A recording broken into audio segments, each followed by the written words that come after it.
Melissa, who you might remember from the podcast we did together. She shoots amazing travel content.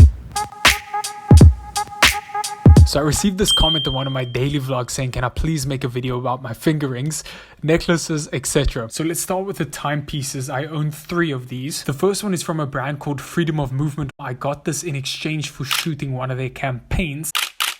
And both the second and third watches I got from a brand called Mio Merino. I was doing some partnership work with them on social media. I also own 3 bangles or bracelets. The first one I received as a custom gift from a brand called Gemini Handcrafts. It's got my name embossed on it. The second is a silver plated bangle. You guys can see it's rubbing off a little bit. This I got when I was in Bali. And the third one is a gift I got from my mom when she got back from Thailand. I also own 1 chain or necklace. This had a pendant on it previously which broke off when I was living in India. It has now got a whole bunch of different charms on it. A lot of them are from Pandora, some are not. And they all have different significance or related to travel and photography, gifted to me by my loved ones and family members. And while I love all my jewelry, my rings are my pride and joy. I own 2 of these. The first one you can see over here, I picked up when I was in Bali. I have no idea what the stone is. And this is my absolute favorite pride and joy piece. This is a signet ring I got 2 weeks before I left for my first modeling contract to India.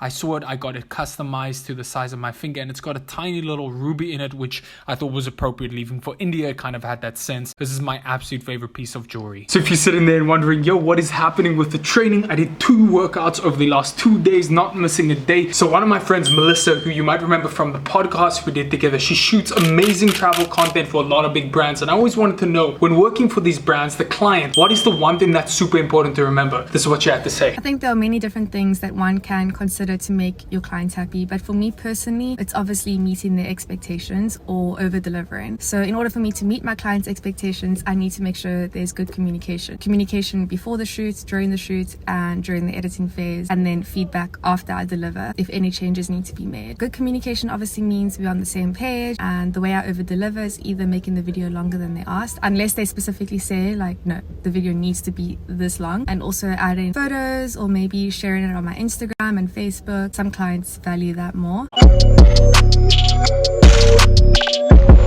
Today's question comes in from Mattattacker Anna, and she says, out of all of your skills, which are you most proud of? I think that this skill is also something that I have innately within me, but I still think it classifies as a skill because of the fact that I've worked on it, I've developed it, I've constantly put in effort to try and improve it. And I think that thing would be my consistency. It's the one thing that I think is the reason why I succeed in everything that I try and put my mind to, at least to the level that I have. That sounds cocky, but I don't mean like that. I just think that consistency is largely underrated. It's a skill that I am most proud of, and I think that goes for anything, whether it comes to the skill currently of trying to learn how to ride a motorbike, whether it's my gym routine. I would 100% have to say it would be consistency.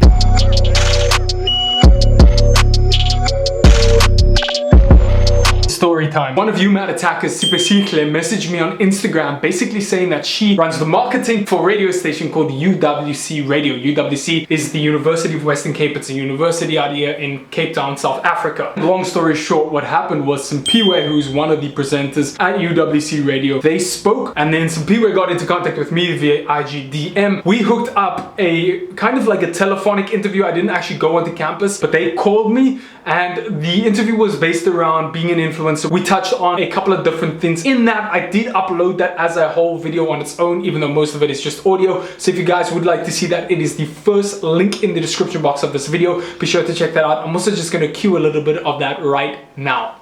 How exactly did that all happen? Okay, well, with the side of who's my inspiration, this is gonna sound cocky, and I don't mean like that, but I think it will help a lot of people. I'm inspired by my own potential. I do also want to take this opportunity in the vlog to say a big thank you to them both, as well as Randy, who was one of the presenters on the show. Mattattackers, let's wrap up the episode. I want to say a big thank you to every single one of you for taking the time to watch a second of these episodes. Guys, it is crazy. I just checked the stats. We have 37.9% of you are watching these and are not yet subscribed. So if you're new here, if this is the first of these that you're watching, you're not yet a Mattattacker, hit the subscribe button down below, and just a big thank you for watching. I'll catch you guys in the next one. Go hustle, go get, and I'll see you then. Peace.